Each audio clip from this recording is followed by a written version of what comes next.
Ini adalah konten audio, jadi kalian bisa mendengarkan ini sambil beraktivitas tanpa perlu melihat videonya.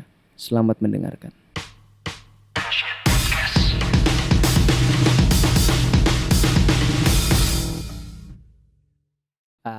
Oke, kembali lagi di Arya Shit Podcast. Bukan podcast horoskop, melainkan podcast musik.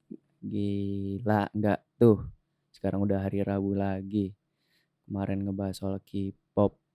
Ya kan? Kemarin ngebahas soal K-pop. Sekarang kita ke yang agak rock-rockan ya. Mungkin kalian udah tahu dari judul karena ya ngeklik ini karena judul mungkin. Judulnya bukan judulnya ya, maksudnya pembahasan kali ini adalah tentang kenapa The Strokes itu sangat menginfluence band 2000-an gitu. Kalau yang nggak tahu The Strokes, kalian coba cari tahu sendiri di Wikipedia banyak. Kenapa gue bisa tahu The Strokes tuh menginfluence band 2000-an? Karena apa ya, gue waktu itu tuh emang penasaran banget gitu sama band The Strokes. Karena kan gue ya bisa dibilang gue dengerin musik tuh kayak baru-baru ngulik soal musik tuh baru ya. Nggak kayak dari zaman gue SD, SMP atau SMK, bahkan SMK tuh gue lebih kayak nge-IDM gitu. Jadi gue kurang tahu sama band-band zaman dulu, apalagi genrenya rock gitu kan. Gue masih belum tahu gitu. Cuma kenapa gue tahu banyak banget berita tentang The Strokes ini tuh band yang sangat-sangat berpengaruh dalam scene rock tahun 2000-an gitu. Makanya gue nyari tahu kenapa kok dia bisa sangat-sangat berpengaruh gitu. Gue juga suka The Strokes baru sih. Jadi kayak belum lama gitu ya gue suka The Strokes dari album yang menang Grammy kemarin, yang The New Abnormal. Gue udah tahu bandnya pas pas The Strokes menang gitu kan, The Strokes, New Abnormal menang di Grammy. Tuh gue tahu The Strokes-nya tahu, pernah denger gitu, maksudnya pernah denger dari mana lah, pokoknya gue pernah denger nama band The Strokes. Cuma gue kagum gitu lah, dia menang gitu. Setahu gue ini band tuh udah lama kok dia baru menang gitu. Apakah dulu-dulunya pernah menang terus akhirnya gue cari tahu gitu. Ternyata ini tuh kemenangan pertama mereka di Grammy gitu. Dan pas gue denger lagunya, waduh, gue suka banget sama The New Abnormal, gila.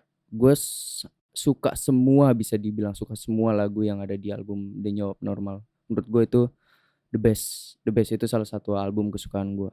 Karena apa ya, kata gue kok catchy banget si pemilihan pemilihan chorus di refnya tuh, aduh, kata gue kok masuk banget ya sama gue gitu. Kayak gue awalnya suka Ode to the Match.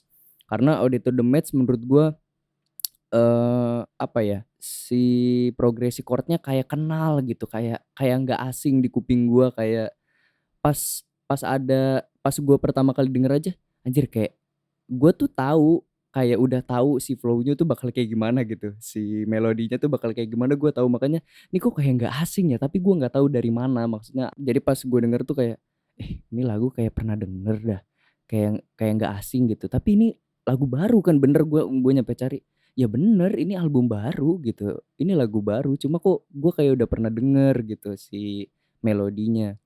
Karena nggak asing banget dan kayak simpel banget gitu. Cuma catchy banget, itu dia. Gue suka Audio to the Match, terus gue suka Talking, The Adults Are Talking. Terus gue suka Selfless juga. Lama-lama gue suka semua gitu dari situ. At the Door gue juga suka. Makanya gue jadi penasaran kan. Gue akhirnya mencoba ke album pertamanya gitu, dan pas gue cari tahu katanya album Is This It ini, itu album pertamanya The Stroke, itu adalah bisa dibilang album paling bersejarah dalam rock 2000-an gitu. Karena bisa dibilang ada beberapa yang bilang kalau album Is This It itu adalah penyelamat rock tahun 2000-an. Jadi katanya dulu waktu sebelum 2000-an itu tuh industri musik semuanya pada apa ya, pada difabrikasi gitu. Jadi kayak orang-orang tuh harus harus penampilannya bagus, maksudnya bajunya rapi, rambut rapi, terus juga semuanya pada pop gitu kan. Pokoknya yang masuk TV tuh semuanya pada star banget lah, kayak baju rapi, semuanya rapi dan segala macam. Dengan mixing-an yang cakep lagunya, dimarketingin dengan bagus dan segala macam lah pokoknya. Cuma katanya pas album ini keluar, orang-orang tuh jadi pada kaget gitu. Kagetnya adalah ini album ini katanya tuh apa ya, membawa feel rock tahun 60 70-an gitu, tapi dengan pendekatan yang baru gitu. Kayak ini rasanya tuh kayak rock 60 70-an tapi dengan apa ya, dengan gaya baru, bukan gaya ya, lebih tepatnya dengan sikap baru gitu. Jadi nggak tahu kenapa ini kok rasanya kayak 60-an tapi kok masih terdengar baru, terdengarnya fresh gitu. Makanya si Is This It ini waktu itu meledak banget sampai mereka masuk TV dengan pakaian yang kayak gitu. Gue kalau ngelihat, apa namanya, video klipnya yang Last Night, itu anjir bajunya compang-camping, rambut compang-camping, kata gue, "Anjir ini kok kayak orang belum mandi gitu, kayak orang abis bangun tidur terus disuruh shoot," kata gue. Dan ternyata itu adalah ini mereka, maksudnya kayak ciri khasnya mereka gitu pada saat itu, karena di TV semuanya pada rapih, mereka yang compang-camping sendiri ya mereka gitu, dengan video klip Is This It itu. Makanya kata gue, "Oh mungkin karena itu si The Strokes ini bisa sampai, apa ya, album Is This It-nya tuh sampai semeledak itulah." Dan kenapa gue bisa bilang ini berinfluence juga, gue tuh sebenarnya waktu itu sebelum gue dengerin The Strokes, gue tuh udah ngedenger Arctic Monkeys duluan kan. Gue denger Arctic Monkeys, terus gue ngedenger album yang 2018 tuh. Lagu pertamanya judulnya Star Treatment. Di lagu Star Treatment itu diawali dan dibuka oleh liriknya tuh kayak gini, I just wanted to be one of the Strokes gitu katanya. Kata si Alex Turner, yaitu vokalisnya Arctic Monkeys. Kata gue, anjir Alex Turner aja. Maksudnya gue ngelihat Arctic Monkeys tuh bagus banget kan, kayak band ini tuh terkenal banget gitu. Sampai salah satu lagunya tuh 1 miliar, tapi kok dia pengen jadi The Strokes. Kenapa gitu? Seberpengaruh apa sih The Strokes terhadap si Arctic Monkeys? Akhirnya gue cari tahu dan ternyata, nah di sini juga yang gue bilang The Strokes ini mempengaruhi band-band 2000-an tuh. Arctic Monkeys yang kita kenal itu tuh mereka bikin Arctic Monkeys gara-gara The Strokes. Jadi Alex Turner ini dulu waktu pas SMP katanya dia tuh di sekolah ngedengerin mulu albumnya yang Is This It. Dia ngedengerin mulu, dia suka banget, dia jatuh cinta banget sama album Is This It. Terus mereka akhirnya bikin band lah gitu, bikin band dengan nama Arctic Monkeys. Dan si Alex Turner pun bilang katanya dia walaupun walaupun dia tuh selalu selalu pengen nyoba pas bikin band gitu, pokoknya kita nggak boleh, suaranya nggak boleh kayak The Strokes gitu, walaupun kita terinspluence dari The Strokes, tapi si lagu kita nih jangan sampai mirip banget kayak The Strokes gitu. Cuma dia tetep suka banget sama album itu tuh ada di hatinya lah gitu. Sampai ya itu dia, sampai dia bikin lirik kayak gitu, itu tuh buat apa ya, menghormati The Strokes gitu.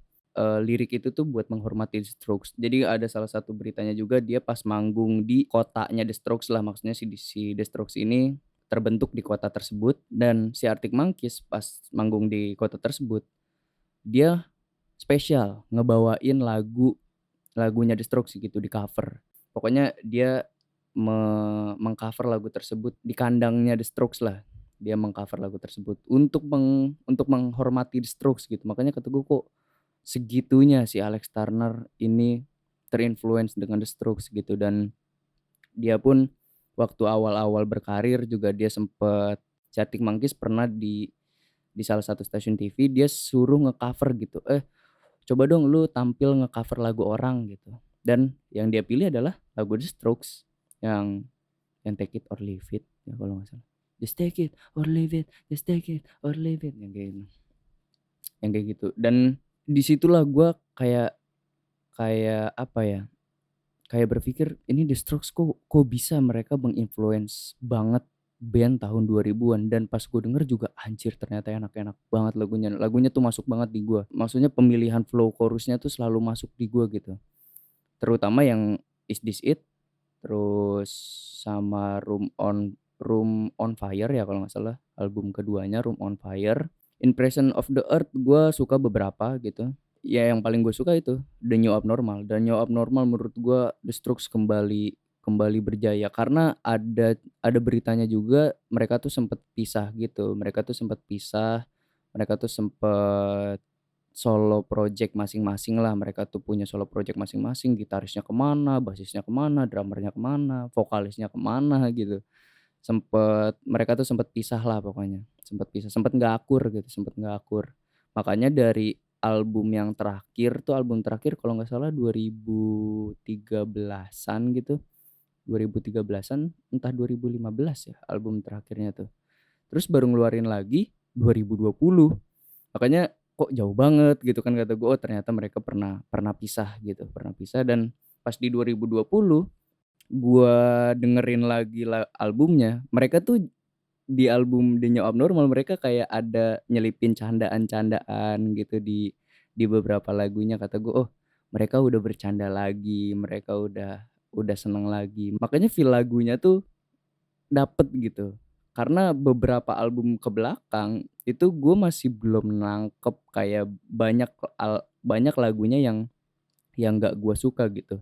Kata gue, kenapa kok berkurang gitu si kualitasnya dari pas Is This It, Room on Fire juga bagus, First Impression of the Earth juga bagus banget. Beberapa lagu gue suka kayak di lagu awal-awal yang Juicebox gue suka, yang YOLO gue juga suka, Your Only Life Once itu juga suka gue. Dan beberapa lagunya ya kurang suka gitu gue dari Impression of the Earth. Album-album selanjutnya juga kayak gitu. Makanya gue ini mikir aja gitu kenapa si The Stroke waktu itu bisa ribut dan pisah gitu kan. Dan ketika mereka bisa bercanda lagi, bisa seru-seruan lagi, kayak mereka mengenang masa lalu lagi gitu waktu pas band mereka pertama kali ada gitu, pertama kali hadir, pertama kali dibentuk. Jadinya bagus kan gitu, The New Abnormal bagus banget menurut gua, anjir itu album bagus banget The New Abnormal tuh, makanya gue seneng gitu, gue seneng The Strokes kembali lagi. Walaupun gua nggak tahu waktu pas mereka pisah ya, cuma ya gue seneng mereka kembali lagi membuat album yang bagus lagi.